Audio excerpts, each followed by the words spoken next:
আজকে যে বিষয় নিয়ে কথা বলতে চাই সেটা হচ্ছে যে অনেকে আমাকে এইরকম প্রশ্ন করে যে দেশের আসলে কি হচ্ছে, কোথায় যাচ্ছে, কি হতে যাচ্ছে, ইলেকশন কবে হবে, ডক্টর মোহাম্মদ ইউনূস আরও ৫ বছর ক্ষমতায় থাকবেন কিনা, আরও ৩ বছর ৪ বছর পরে গিয়ে ইলেকশন হবে কিনা, বিএনপি আসলে কি করবে, এনসিপি আসলে কি করবে, সেটা শুধু আমারকে জিজ্ঞেস করে তাই না, আমিও অনেকের কাছে জানতে চাই, অনেকের কাছে মানে আমরা মানে এই ব্যাপারটা নিয়ে একটা দ্বিধা দ্বন্দ্ব নানা রকম একটা ইয়ের মধ্যে থাকি। আসলে কি হবে, আমি আমার টেকটা আগে বলি। আমার কাছে কিন্তু মনে হয় ডিসেম্বর জানুয়ারিতে মানে ফেব্রুয়ারির আগেই এবার ইলেকশন হবে। ডক্টর মোহাম্মদ ইউনূস যেই টাইম লিমিটটা বলছেন যে ২০২৫-এর ডিসেম্বর থেকে ২০২৬-এর জুনের মধ্যে ইলেকশন হবে, আমার ধারণা সেই সময়ের মধ্যে থেকে ইলেকশন হবে। যে যাই বলুক না কেন সেই সময়ের মধ্যে থেকে ইলেকশন আসলে ঘোষণা করা হবে এবং একটি জাতীয় নির্বাচন হয়েও যাবে এবং জাতীয় নির্বাচনের পরে অন্যের কাছে যথানিয়মে ক্ষমতা হস্তান্তর করে ডক্টর মোহাম্মদ ইউনূস তার অন্য দায়িত্বে বা অন্য কাজে চলেও যাবেন। মানে ডক্টর মোহাম্মদ ইউনূস ২০২৬-এর জুনের পরে আর সরকার প্রধান থাকছেন না, এটা আমার মনে হচ্ছে এইটাই তিনি করবেন। আমি যে বলতেছি যে ডক্টর মোহাম্মদ ইউনূস যথাসময়ে ইলেকশন দিয়ে চলে যাবেন, এইটাতে আমার কারণটা আমার টেকটা আমি বলি। তার কারণ হচ্ছে ডক্টর ইউনূসের এই সরকার মানে ডক্টর ইউনূসের ব্যক্তিগত অ্যাচিভমেন্ট থাকলেও থাকতে পারে, আছে নিশ্চয়ই অনেক ধরনের, এই সরকারে আসার পরেও নিশ্চয়ই তার অ্যাচিভমেন্ট আছে, কিন্তু ডক্টর ইউনূসের সরকার আমার দৃষ্টিকোণ থেকে একদম একদম একদম সম্পূর্ণভাবে ব্যর্থ। এখন সরকারের ব্যর্থতা বা সরকারের সাফল্য আমরা কীভাবে বিবেচনা করি? সরকারের সাফল্য বা সরকারকে আমরা যদি একটা এরকম একটা গ্রুপ হিসাবে ধরি যারা একসঙ্গে সমন্বিতভাবে কোনো একটা লক্ষ্যে পৌঁছানোর জন্য চেষ্টা করতেছে, সেই হিসাবে আমরা দেখব যে সরকারের মধ্যে নানা ধরনের যেটাকে আমি বলি হচ্ছে ঘরের মধ্যে নানা ধরনের মশারি আছে। মানে ঘরটা একক কোনো ঘর না, এক একজন এক এক রকমভাবে কথা বলে। আমরা যদি মোটা দাগে ২-৩টা জিনিসের দিকে আপনাদের আজকে আমি দৃষ্টি দেই, তাহলে আপনারা বুঝতে পারবেন। যেমন ধরেন ডক্টর মোহাম্মদ ইউনূস বলছে যে ভারত পাকিস্তান একটা যুদ্ধ পরিস্থিতি একটা সৃষ্টি হচ্ছে, এটাতে আমাদের প্রায় প্রস্তুত থাকতে হবে, এইটা প্রসঙ্গে তার বক্তব্য। তারপরে যদি আমরা বিবেচনা করি হচ্ছে যে ডক্টর মোহাম্মদ ইউনূসের সরকারের যে একজন খুব গুরুত্বপূর্ণ একটা তদন্ত কমিশনের প্রধানের বক্তব্য এবং তার পরিপ্রেক্ষিতে আবার সরকারের মুখপাত্রের বক্তব্য, আমরা যদি বিবেচনা করি মিয়ানমারে যে করিডোর দেওয়া হচ্ছে সেই সব বক্তব্যগুলি যদি আমরা বিবেচনা করি, তাহলে আমরা বা IMF এর ঋণ আমরা যদি এগুলি বিবেচনা করি, তাহলে আমরা দেখতে পাবো যে সরকারের মধ্য থেকেই নানা ধরনের জন নানা ধরনের কথা বলতেছেন। মানে আসেন আমরা একটু একটু করে সামনের দিকে আগাই। আমার কাছে মনে হয় যে ডক্টর ইউনূস যথাসময়ে নির্বাচন এই কারণে দেবেন যে তার সরকারের সমন্বয়হীনতা বাংলাদেশের সবচেয়ে বুদ্ধিমান মানুষ হিসাবে আমার কাছে মনে হয় ডক্টর মোহাম্মদ ইউনূস অনেক বেশি বুদ্ধিমান একজন মানুষ, তিনি সবার আগে সেন্স করতে পারতেছেন।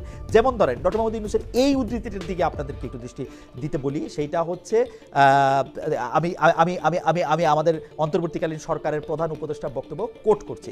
আমাদের কাছেই ভারত পাকিস্তান যুদ্ধ হয় অবস্থা, সকালের খবরে দেখলাম হয়তো গুজব আজকেই শুরু হয়ে যাবে যুদ্ধ। কাজে এই পরিস্থিতির মধ্যে প্রস্তুতি না নেওয়াটা আত্মঘাতী এবং প্রস্তুতি নিতে হলে আধা আধি প্রস্তুতির কোনো জায়গা নেই। এটা এমন এক পরিস্থিতি জয়ই একমাত্র অপশন, পরাজয় এখানে কোনো অপশন হতে পারে না। কাজেই আমাদের প্রস্তুতি কত উচ্চ পর্যায়ে নিতে পারি সেটার চেষ্টায় আমাদের থাকতেই হবে। 30 এপ্রিল বুধবার উনি এই কথা বলছেন। আমার কথা হচ্ছে মানে তিনি কি সামরিক বাহিনীকে যুদ্ধের জন্য প্রস্তুত থাকার আহ্বান জানালেন? তাই তো মনে হলো না, জয়ই যেখানে এখানে একমাত্র অপশন। তো যুদ্ধটা তিনি কার সঙ্গে বা কার বিরুদ্ধে বা কেমনে করবেন, মানে যেই কথা দিয়ে আমরা এটা বলতেছি সেই একই বক্তব্যে ডক্টর ইউনূস নিজেকে একজন যুদ্ধবিরোধী মানুষ বলতেছেন যে তিনি আসলে যুদ্ধ কখনোই চান না। আমরাও তাই আশা করি, কারণ তিনি নোবেল শান্তি পুরস্কার বিজয়ী হিসাবে সেইটাই তার অবস্থান হওয়া উচিত। কিন্তু পাশাপাশি সরকারের দায়িত্বে থাকলে তখন রাষ্ট্রের সার্বভৌমত্বের দিকে লক্ষ্য রাখতে হবে, এটাই স্বাভাবিক। সেই জন্য কোনো রাগঢাক ছাড়াই ভারত পাকিস্তান যুদ্ধ অবস্থার কথা তিনি সরাসরি বলতেছেন। সেই বিবেচনায় বাংলাদেশের যুদ্ধ পরিস্থিতিরও তাগিদ দিয়েছেন। এর মধ্যে ভূ রাজনৈতিক অংশটা আসলে কোনটা, এর মধ্যে কোঅর্ডিনেশনের অভাব আসলে কোনটা, মানে ভারত পাকিস্তান যুদ্ধ পরিস্থিতি হইলে বাংলাদেশে কেন প্রস্তুত হইতে হবে? মানে প্রতিবেশী বিবেচনা করলে বাংলাদেশে যুদ্ধের ফ্রন্ট তো এখন দুইটা না, একটা ভারত সীমান্ত, অন্যটা মিয়ানমার সীমান্ত। ধরেন ভারত পাকিস্তান যুদ্ধ করতেছে, সেই ভারত পাকিস্তানের যুদ্ধটা কি বাংলাদেশের দিক দিয়ে কোনোভাবে হবে? আমি আসলে এটা ঠিক বুঝতে পারতেছি না। তো ধরেন মানে এই বাংলাদেশের কি এই ভারত পাকিস্তানের এই যে এই উত্তেজনা সরাসরি অংশ হয়ে থাকা দরকার? মানে ভারত আর পাকিস্তানের যদি যুদ্ধ হয়ও, আমি কিন্তু একদম পরিষ্কার ভাবে লজিক দিয়ে বিবেচনা করলে আমি দেখি যে ভারত আর পাকিস্তানের যুদ্ধ হবে না। কিন্তু যদি এমন হয় যে ভারত আর পাকিস্তানের দুইজন যুদ্ধবাজ ম্যাড পার্সন আছেন, তাদের মধ্যে থেকে এইটা হইলেও হয়ে যেতে পারে, সেই হিসাবে আমাদের নিরপেক্ষ থাকা মানে কি আমাদের মানে আমরা কেমনে থাকবো? আমরা কি কৌশলগতভাবে নিষ্ক্রিয় থাকতে পারবো? কৌশলগতভাবে নিষ্ক্রিয় না থাকলে আমাদেরকে কৌশলগতভাবে সক্রিয় হইতে হবে। শান্তিতে নোবেল জয়ী ডক্টর ইউনূস আসলে কি বুঝাতে চাইতেছেন? আমরা কি প্রস্তুতি নেব, কার সাথে, মানে উনি মিয়ানমার মিন করছেন না ভারত মিন করছেন আমি বুঝি নাই, যাই হোক ক্রমশ প্রকাশ্য। কিন্তু আমার কাছে মনে হয় যে আমাদের যে শান্তিতে নোবেলজয়ী ডক্টর মোহাম্মদ ইউনূস আছেন, তিনি ভারত আর পাকিস্তানের মধ্যে, পাকিস্তান আর ভারতের মধ্যে শান্তি স্থাপনের জন্য কোনো ভূমিকা যদি রাখতে পারতেন, সেইটা হয়তো তার মতো বড় মাপের মানুষের জন্য সঠিক অবস্থা। সরকার প্রধান হওয়ার পরে তিনি অবশ্য সার্ক সক্রিয় করার কথা ভাবতেছিলেন, কিন্তু দক্ষিণ এশিয়ার বড় প্লেয়ার ভারত আগ্রহী না হলে এই অঞ্চলে কোনো কিছুই যে হওয়া সম্ভব না, সেইটা মনে হয় মোটামুটি ঠিক। যাই হোক, এই যে এই যুদ্ধ পরিস্থিতি, আমাদের প্রস্তুতি নেওয়ার কথা, জয় পরাজয় এইসব ভারী ভারী ওয়ার্ডের মধ্যে বিডিআরের যে হত্যাকাণ্ড, সেই হত্যাকাণ্ড নিয়ে যে তদন্ত কমিশন, সেই তদন্ত কমিশনের যে প্রধান সেই জনাব ফজলুর রহমান একটি বক্তব্য দিয়েছিলেন। আমরা সেই বক্তব্যের দিকে একটু তাকাই, মানে ওনার পুরো নামটাও একটু বলি। জনাব মেজর জেনারেল অবসরপ্রাপ্ত ALM ফজলুর রহমান, তিনি বলতেছেন, কোট করতেছি, ভারত পাকিস্তান আক্রমণ করলে বাংলাদেশের উচিত হবে উত্তর পূর্ব ভারতের 7 রাজ্য দখল করে নেওয়া। এ ব্যাপারে চীনের সঙ্গে যৌথ সামরিক ব্যবস্থা নিয়ে আলোচনা শুরু করা প্রয়োজন হবে বলে মনে করি। এইটা নিয়ে ওই যে আমাকে নিয়ে যেটা মানুষজন বলে, এইটা নিয়ে মানে উনার বক্তব্য প্রসঙ্গে আমার মন্তব্য হলো কি আর বলবো, সিরিয়াসলি কি আর বলবো। কিন্তু আমরা দেখি যে এইটা নিয়ে আসলে আসলে আসলে এই তারই বক্তব্য নিয়ে আমি কি আর বলবো হইল, মানে সরকার যে সমর্থন করে না তার বক্তব্য, এটা দ্রুত আবার জানিয়েছেন যে সরকারের মুখপাত্র প্রেস সচিব শুক্রবার এই মানে বিজ্ঞপ্তি দিয়া পররাষ্ট্র মন্ত্রণালয় একই কথা বলছে, মানে প্রেস সচিবের কথা আবার পররাষ্ট্র মন্ত্রণালয় সমর্থন করছে। মানে জনাব ফজলুর রহমানের অবস্থান যে সরকারের অবস্থান না, এবং এই ধরনের বক্তব্য যে একটা দেশের জন্য, সরকারের জন্য ঝুঁকিপূর্ণ, সেইটা আবার তারা এটা বলছে। তাইলে জনাব ALM ফজলুর রহমান এই কথাটা কেন বললেন? তার নিজের মনে হয়েছে বলে বলছেন? জনাব ALM ফজলুর রহমানের সাথে সরকার প্রধানের, তারপরে হচ্ছে সরকার অন্যান্য গুরুত্বপূর্ণ ব্যক্তিদের আলাপ আলোচনার প্রেক্ষিতে নিশ্চয়ই তিনি এরকম একটা বক্তব্যকে, তিনি তো আর কোনো, এটা তার নিজস্ব বক্তব্য হইতে পারে, কিন্তু তিনি তো আর এরকম একজন ব্যক্তি না যে তার নিজস্ব বক্তব্যটা হঠাৎ করে তিনি একটা চা দোকানে বক্তৃতা, চা দোকানে একটা, আমরা যেরকম আর কি চা দোকানে কথা বলতে বলতে একটা কথা বলে ফেলি, ব্যাপারটা তো এরকম না, তাই না? তো ভারত পাকিস্তানের এই যুদ্ধ বা যুদ্ধাবস্থা দক্ষিণ এশিয়ার জন্য না, দক্ষিণ এশিয়ার অন্য দেশগুলির জন্য মানে ও মঙ্গলজনক হবে না, এইটা এইটা এটা এটা সবাই মনে রাখতে হবে, এবং সরকারও এটা মনে রাখছে। এখনকার ঘটনা হইল, আমি যেখানে সমন্বয়হীনতার কথা বলি, ওই যে পুরনো প্রসঙ্গে ফিরে আসি, সরকারের অবস্থান যদি হয় জনাব ALM ফজলুর রহমানের অবস্থানের বিপক্ষে, তাইলে সরকার কি এইটা জনাব ALM ফজলুর রহমানকে বলতে পারে যে আপনি যে এই বক্তব্যটা দিয়েছেন, এটা একটু আপনার অবস্থাটা পরিষ্কার করেন, আপনি এটা কেন দিলেন, এটা দিলেন নাকি? বলতে পারে না। প্রশ্নটা আপনাদের জন্য থাকলো যে এটা এরকমই থাকলো কিনা। কারণ হচ্ছে যে আপনারা যদি দেখেন, উপমহাদেশের দক্ষিণ এশিয়ার ভূরাজনীতির নতুন আবহাওয়ায় অন্তর্বর্তী সরকারকে অবশ্যই দক্ষতার সাথে পেশাদারত্ব নিয়ে পরিস্থিতি ডিল করতে হবে। এই পরিস্থিতি কি মানে ডিল করা হচ্ছে? খেয়াল করেন, এর আগে গত 16 ডিসেম্বর বিজয় দিবসের রাতে উপদেষ্টা জনাব মাহফুজ আলম ফেসবুক পোস্টে বাংলাদেশের সঙ্গে পশ্চিমবঙ্গ, আসাম, ত্রিপুরা, মণিপুর সহ উত্তর পূর্বাঞ্চলীয় রাজ্যগুলিকে যুক্ত করে একটি মানচিত্র প্রকাশ করেছিলেন। 1947 সালে বাংলা ভাগের ধারাবাহিকতায় যে বাংলাদেশ হয়েছে, সেই ভূখণ্ডকে খণ্ডিত আখ্যা দিয়ে তিনি লিখেছেন, তাকে তাকে তাকে কোট করছি, নতুন ভূখণ্ড ও বন্দোবস্ত লাগবে। তবে কয়েক ঘন্টার মধ্যে এই পোস্টটি আবার ডিলিটও করে দেওয়া হয়েছে, এবং উপদেষ্টা মাহফুজের বা অন্তর্বর্তী সরকারের পক্ষ থেকে এই বিষয়ে আর কোনো বক্তব্য বা মন্তব্য করা হয়নি। আবারও বলি, মানে সব কিছু কি আমরা আসলে বুঝতে পারতেছি? সব কিছু কি আমরা জানতে পারতেছি? একটা মানে প্রধান উপদেষ্টা যেরকম বলতেছেন, গুজব শোনা যেতেছে, গুজব নিয়ে যে সেই গুজবের পরিপ্রেক্ষিতে আমরা সরকার প্রধান, আমরা উপদেষ্টা, আমরা কমিশনের প্রধান, আমরা নানা রকম মন্তব্য করতেছি, বক্তব্য দিতেছি, নাকি এগুলি আমাদের সুচিন্তিত মন্তব্য, বক্তব্য? দেখেন, মানবিক করিডোর প্রসঙ্গে পররাষ্ট্র উপদেষ্টা মোহাম্মদ তৌহিদ হোসেনের বক্তব্য শোনেন। উনি এটা 27 এপ্রিল রোববার এই বক্তব্য দিয়েছেন। নীতিগতভাবে আমরা মিয়ানমারের রাখাইন রাজ্যে মানবিক করিডোর দিতে সম্মত, কারণ এটি হিউম্যানিটেরিয়ান প্যাসেজ হবে, কিন্তু আমাদের কিছু শর্তাবলী রয়েছে, সেই বিস্তারিতে যাচ্ছি না। সেই শর্তাবলী যদি পালিত হয় আমরা অবশ্যই জাতিসংঘের আহ্বানে সহযোগিতা করব। 27 এপ্রিল রোববার বিকালে পররাষ্ট্র মন্ত্রণালয়ে সাংবাদিকদের এই তথ্য তৌহিদ হোসেন দিয়েছেন। কিন্তু আমরা যেটি বলতে চাই, একটি অন্তর্বর্তীকালীন সরকার, তারা কি এরকম একটা ডিসিশন নিতে পারে? এই প্রশ্ন অনেকে তুলতেছেন। এখানে যে আপনারা একটা করিডোর দিচ্ছেন, এই করিডোর দেওয়া হচ্ছে পৃথিবীতে দুইটা জায়গায়, একটা হচ্ছে গাজায় আর একটা হচ্ছে ইউক্রেনে, এবং গাজা এবং ইউক্রেনের সেই বিস্তারে আমি গেলাম না। সেইটার ক্ষেত্রে বাংলাদেশের নিরাপত্তাটাকে আপনারা চিন্তা করে দিয়েছেন। আমি অনেকের কাছে এটা জানতে চেয়েছিলাম যে করিডোরটা দেওয়ার মানে কি, না দেওয়ার মানে কি। ঠিক আছে, এখান থেকে যদি সাহায্য যায়, জাতিসংঘ যদি এই পথ দিয়ে খাবার পাঠাতে চায়, অন্য হিউম্যানিটেরিয়ান এইড পাঠাতে চায়, আমাদের কি প্রবলেম?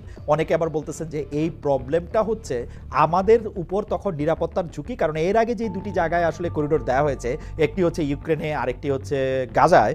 গাজা এবং ইউক্রেনের ক্ষেত্রে কিন্তু এই মানবিক করিডোরের উপর অসংখ্য হামলা ইসরায়েল করেছে গাজায়, আমরা সেই হামলা এখনও আমরা দেখতে পাচ্ছি। অন্যদিকে ইউক্রেনের ক্ষেত্রে রাশিয়া সেই করিডোরের ব্যাপারে সম্মত হলো, রাশিয়াও কিন্তু সেখানে অনেক আক্রমণ করেছে। তো এই ব্যাপারটা হলো বাংলাদেশের মানুষ, সেটা ঠিক আছে, আমরা মানুষের জন্য আমরা রাখাইনে যারা মানে রাখাইন অঞ্চলে যারা আসলে পীড়িত মানুষ আছেন, যাদের কাছে আসলে খাদ্য পৌঁছাতেছে না, যাদের জরুরি চিকিৎসা সেবা পৌঁছাতেছে না, সেগুলি দেওয়ার জন্য আমরা আমাদের করিডোরটা ব্যবহার করে তাদেরকে দিতে পারি, এটা একটা ভালো কথাও। কিন্তু এই ভালো কথার ক্ষেত্রে একটা প্রশ্নটা হচ্ছে এরকম, আমরা কি এই যে এটার ভয়টা, এটার স্যাক্রিফাইসটা করতে আমরা রেডি আছি? মানে এই ভয়টা থেকে আমাদের মুক্তি পাওয়ার কি আর কোনো উপায় আছে?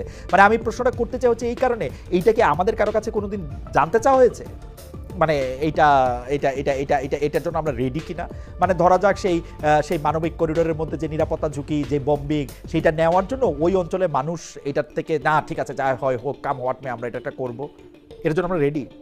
এই মানবিক করিডোরের মতো স্পর্শকাতর বিষয়ে জনমনে বিভ্রান্তি আরও বেড়ে যাচ্ছে যখন সরকারের ভেতর থেকেই বিপরীত না হলেও ভিন্ন ভিন্ন বক্তব্য আসছে। আমি পররাষ্ট্র উপদেষ্টার বক্তব্য আপনাদের পড়ে শোনালাম। সেই পররাষ্ট্র উপদেষ্টা পরে প্রেস সচিব শফিকুল আলম মঙ্গলবার মানবিক করিডোর নিয়ে যা লিখেছেন তার সুর আবার কিছুটা হলেও ভিন্ন, অনেকে বলতেছেন অনেকটাই ভিন্ন। তিনি লিখেছেন, আমরা স্পষ্টভাবে জানাতে চাই সরকার জাতিসংঘ বা অন্য কোনো সংস্থার সঙ্গে মানবিক করিডোর নিয়ে কোনো আলোচনা করেনি। আমাদের অবস্থান হলো, যদি জাতিসংঘের নেতৃত্বে রাখাইন রাজ্যে মানবিক সহায়তা দেওয়ার উদ্যোগ নেওয়া হয় তাহলে বাংলাদেশে যৌক্তিক পরিকাঠামোগত সহায়তা দিতে প্রস্তুত থাকবে। বাবারে বাবা, মানে উপদেষ্টা আর প্রেস সচিবের বক্তব্য আমি যেটা বুঝলাম সেইটা হইলো, যেহেতু উনি বলছেন যে আমরা মানবিক করিডোর দিব বা মানবিক করিডোরের ব্যাপারে আমরা সম্মত হয়েছি, সেহেতু উনারা মানবিক করিডোর কথাটারে ঠিক রাখা, মানে প্রেস সচিব এইটারে আবার আরেকটা অন্যভাবে বললেন যে আমরা এখন আলোচনা করি নাই, তবে আমরা এটা নীতিগতভাবে না কিসের জন্য জানি প্রস্তুত। এগুলিকে বলে হচ্ছে অরওয়েলিয়ান, মানে নিউজ স্পিক, মানে ওই যে শব্দ দুইটা ঠিক রেখা তারপর নানা ধরনের কথা বলার। আসল যে জিনিসটা আমরা বলতে চাই যে হ্যাঁ এই মানবিক করিডোর আমরা দিব না বাংলাদেশ দিব, এটা কারে জিজ্ঞেস করে ডক্টর মোহাম্মদ ইউনূস এই সিদ্ধান্ত নিল বা তার সরকারের সিদ্ধান্ত নিল বা তার সরকারের এই লোকেরা এইসব কথাগুলি বলতে থাকলো? এই এই এই এই এই এই সমালোচনা করতে গেলে রাজনৈতিক দলগুলো অনেক সমালোচনা করছে, স্পেশালি বিএনপি এইটা নিয়ে অনেক স্পষ্ট একটা অবস্থান নিচ্ছে। বিএনপির ভারপ্রাপ্ত চেয়ারম্যান তারেক রহমান বলছে করিডোর দেওয়া না দেওয়ার বিষয়ে সিদ্ধান্ত আসতে হবে জনগণের কাছ থেকে, সিদ্ধান্ত আসতে হবে জনগণের প্রত্যক্ষ ভোটে নির্বাচিত জাতীয় সংসদের মাধ্যমে। এই ধরনের পরিস্থিতিতে গণতান্ত্রিক বিশ্বের দেশে দেশে এটাই নিয়ম, এটাই রীতি। মিয়ানমার, ভারত, পাকিস্তান কিংবা অন্য কোনো দেশ নয়, সবার আগে বাংলাদেশ, এটি হতে হবে আমাদের একমাত্র লক্ষ্য। অর্থাৎ মানে এবার একটু জনাব তারেক রহমানের একটু কথা বলি।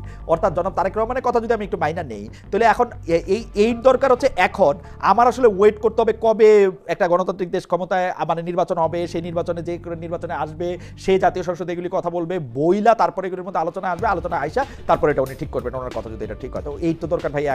এখন এই সরকার এই সিদ্ধান্ত নিলে ভাই আপনি কেন এইটাকে দিয়া এত বড় করে দেখতেছেন? এটাও তো কেউ বলতেছে যে আপনি আসলে যে অবস্থাটা নিচ্ছেন সেটা মানবিকতার বিরুদ্ধে আপনার অবস্থান, এইটাও তো কেউ বলতেছে।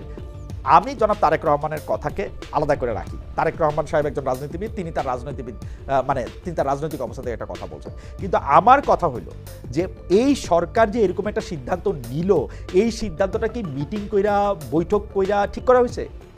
মানে মানে মানে আমরা যেটা দেখতেছি, আমি মানে বলতেছি এত বেশি কারণ হচ্ছে যে আমি আসলে ভাষা হারাই ফেলি এসব ক্ষেত্রে। কারণ দেখেন, এই যে মানবিক করিডোর, আপনারা যারা আমার সামনে দর্শক আছে তারা একটু বলেন তো, এই মানবিক করিডোর এই সরকারের কোনো একটা জায়গা থেকে বক্তব্য দেওয়ার আগে আপনারা একবার শুনছেন যে এখানে একটা মানবিক করিডোর দেওয়া হবে? আমরা দেখতেছিলাম যে ওইখান থেকে আইসা কে উৎসব করে, কে আইসা এখানে ড্রেস পরে এখানের মধ্যে চলে আসে, এগুলি নিয়ে আমরা গত সপ্তাহেরও আগের সপ্তাহে এগুলি নিয়ে কথা কইছি। কিন্তু কারোর সাথে তারা কথা বলছে এমনকি এই যে ডক্টর ইউনূসের নিয়োগকর্তা, বৈষম্য বিরোধী আন্দোলনের এই যে ছাত্ররা, তাদের যে দল, এনসিপির কাছে কি এইটা মানে এনসিপির কাছেও কি সরকার এটা কইছিল? আমি তো জানি না। মানে কার সঙ্গে এটা আলাপ করলো? আপনি যদি বিএনপির বক্তব্য দেখেন, অন্তত জনাব তারেক রহমান তার কোনো বক্তব্যে এখন পর্যন্ত অন্তর্বর্তী সরকারের বিরুদ্ধে কঠোর কোনো সমালোচনা করেন নাই, কিন্তু মানবিক করিডোরের ব্যাপারে সিদ্ধান্ত যে পছন্দ হয় না এটা কিন্তু সরাসরি বলছে। তবে এইটাও ঠিক, বিএনপি এখন সবকিছুতেই জাতীয় নির্বাচন, নিজেরা সম্ভাব্য বিজয়ী, সংসদের নেতৃত্বে থাকবে, এটা ধরেই সব বিষয়ে নিজেদের অবস্থান নিতেছে। মানবিক করিডোর নিয়ে বক্তব্যও তারই প্রতিফলন, কারণ তারা মনে করছে তারা সরকারে আসতেছে, সরকারে আসলে এইসব জিনিসগুলি তাদের হ্যান্ডেল করতে হবে। তারা মনে করতেছে তারা মানে যা কিছু এখন এই সরকার সিদ্ধান্ত নেবে এইটার তাদের হবে। মোটামুটিভাবে বিএনপি, মানে আমি প্রথমে যেটা বললাম সেটা বোধহয় বিএনপি এরকম ভাবে যে জানুয়ারি ফেব্রুয়ারির দিকে একটা ইলেকশন হয়ে যাবে, ইলেকশনে তারা একটা নিরঙ্কুশ সংখ্যাগরিষ্ঠতা পাবে, সেই নিরঙ্কুশ সংখ্যাগরিষ্ঠতা পাওয়ার পরে তারা দেশ চালাতে হবে, সরকার চালাতে হবে, তারা তাদের মতো করে সিদ্ধান্ত নিতে হবে, এইটা বোধহয় তারাও এরকম করে ভাবতেছে। কিন্তু আমি কিন্তু এইখানে একটা কিন্তুর কথা বিএনপিকে স্মরণ করা দিতে চাই যে এত কিছু সব কিছু এত সহজ নাও হইতে পারে। আপনারা যে নিজেরা ক্ষমতায় আসবেন এইটা ধইরা নিয়া ওই যে দুইবার প্রধানমন্ত্রী থাকবেন নাকি দুইবারের পরে পরপর থাকবেন, দুইবার প্রধানমন্ত্রী থেকে একবার প্রেসিডেন্ট হয়ে আবার দুইবার প্রধানমন্ত্রী হবেন, এগুলি করবেন নাকি কি করবেন এই ব্যাপারে যে মানে আপনাদের মধ্যে একটা কি বলে জানি আপনারা যে একটা সুবাস পাইতে শুরু করছেন, এরকম কিন্তু নাও হইতে পারে। আমি বিশ্বাস করি যে হইব, আমি যুক্তি দেওয়া বুঝি যে হইব, কিন্তু নাও হইতে পারে। আপনাদের বিভিন্ন দলের যাদের উপর আপনাদের কোনো কন্ট্রোল নাই, তাদের চাঁদাবাজির কারণে, তাদের বিভিন্ন রকম আমি কি বলবো গুন্ডামির কারণে অলরেডি কিন্তু বাংলাদেশে আপনারা কিছুটা হইলেও অজনপ্রিয় হয়েছেন। হ্যাঁ, যদি নির্বাচন দেয়, নির্বাচন তো একটা অন্যরকম পলিটিক্যাল গেম, এইটার ক্ষেত্রে ধরেন আপনারা পার হয়ে যেতে পারেন, কারণ ভোটের সময় আপনারা ক্ষমতা আছে, আপনাদের মাসেল আছে, টাকা থাকবে, আপনারা ইউ ক্যান ডু ইট। কিন্তু আপনারা যেটা করতেছেন এটা একটু সাবধান হন, আপনারা কিন্তু যথেষ্ট অজনপ্রিয় হয়েছেন গত কয়েকদিনে। এই অজনপ্রিয়তা সাথে আপনি যদি ভূ রাজনীতিরে মিলান, যদি এই মানবিক করিডোরের এই হিন্টটা আপনি নেন, কেন ডক্টর ইউনূসকে এটা নিতে হইতেছে, কেন এটা দিতে হইতেছে, এবং এই দেওয়াটারে একটা পলিটিক্যাল জায়গা থেকে এটার বিরোধিতা না করে এটার মধ্যে যদি একটু ভাইবা দেখেন, তাইলে আপনাদের মানে আমার মনে হয় যেটা আপনাদের জন্য ভালো, এবং এটা এটা এটা এটা আপনাদের ভাইবা দেখা উচিত। আবার একটু সরকারের কথা আসি, IMF এর ঋণ কি আসলে ঝুলে গেল? অর্থ উপদেষ্টা ডক্টর সালাউদ্দিন আহমেদের কথা শুনি, কোর্ট আমরা সিদ্ধান্ত নিব আমাদের মতো, এতে IMF কিস্তি দিলে দেবে, না দিলে নিজেদের মতো করে বাজেট করব। জনাব সালাউদ্দিন আহমেদ কিন্তু একটু মানে জনাব সালাউদ্দিন আহমেদ কি একটু আওয়ামী লীগের অর্থমন্ত্রীদের মতো কথা কইতেছেন? মানে যখনই কোনো কিছু একটা নির্দিষ্ট কইরা চিহ্নিত করা হয়, তখন আওয়ামী লীগের এরাও বলতো যে দিলে দিবে, না দিলে নাই, জাইলে যাব, না দিলে নাই। এই ব্যাপারগুলি কি এরকম? IMF এর সঙ্গে ঋণ কর্মসূচি বজায় রাখার বিষয়ে বাংলাদেশ কঠিন সিদ্ধান্ত নেবে এমন অবস্থানের কথাও অর্থ উপদেষ্টা জনাব সালাউদ্দিন আহমেদ জানাই দিয়েছে। IMF থেকে $470 কোটি ঋণের 3টি কিস্তি বাংলাদেশ হাতে পাইছে, এর মধ্যে চতুর্থ পঞ্চম কিস্তির অর্থ ছাড়ের বিষয়ে এখন আলোচনা হইতেছে। অর্থ উপদেষ্টার মনে হচ্ছে নতুন কিস্তিগুলি আর ঝুলে যেতেছে, কারণ টাকা আসার দুটি সম্ভাব্য সময় পার হয়ে গেছে। অন্তর্বর্তী সরকার ক্ষমতা আসার পর নতুন কোনো অর্থ IMF ছাড় করে না। এই যে IMF এর যে অবস্থান, সেই অবস্থান নিয়ে নিজেদেরকে ঠিক না করে বা IMF এর শর্তের সাথে সামঞ্জস্যপূর্ণ জায়গায় না এসে অর্থ উপদেষ্টার কঠোর অবস্থান দেখে মানে কিছু নিন্দকেরা, কিছু সুযোগ সন্ধানীরা এই কথা বলতেছেন, ওই যে কার কাছে কোন ফল জানি টক, মানে অর্থ উপদেষ্টা যেমন বলতেছে না নিব না, ওই সময় যেরকম বলা হচ্ছিল যে শিয়াল আঙ্গুর ফল খাই না, ওই যে এরকম একটা টক এরকম একটা বলছিল না, ওরকম মনে হচ্ছে কিনা সেটা একটু ভাইবা দেখার দরকার। এখন রেমিটেন্স প্রবাহ বাড়ছে, বাংলাদেশ থেকে প্রবাসীরা টাকা বিদেশে পাঠাচ্ছে, সেজন্য কিছুটা ভালো দিকে অর্থনীতি যাচ্ছে। কিন্তু উন্নয়ন ব্যয় কমিয়ে বড় উন্নয়ন প্রকল্প বন্ধ রেখে দেশি বিদেশি বিনিয়োগ কমার সুযোগে আমদানি ব্যয় কমায় যেটুকু রিজার্ভ বেড়েছে, মানে রিজার্ভ বাড়াটাও কিন্তু খুবই মানে এটাকে দেখতে হলে একটু বিশেষজ্ঞ হয়ে দেখতে হয়, সেটা দিয়া অনেক ভালো কাজ হইব, এইটা আমার অন্তত পক্ষে এই প্রমাণ আমি আর দেখি না। যাই হোক, আজকের কথা একটু সাম আপ করে নিয়ে আসি। আমি যেটা দিয়ে শুরু করছিলাম যে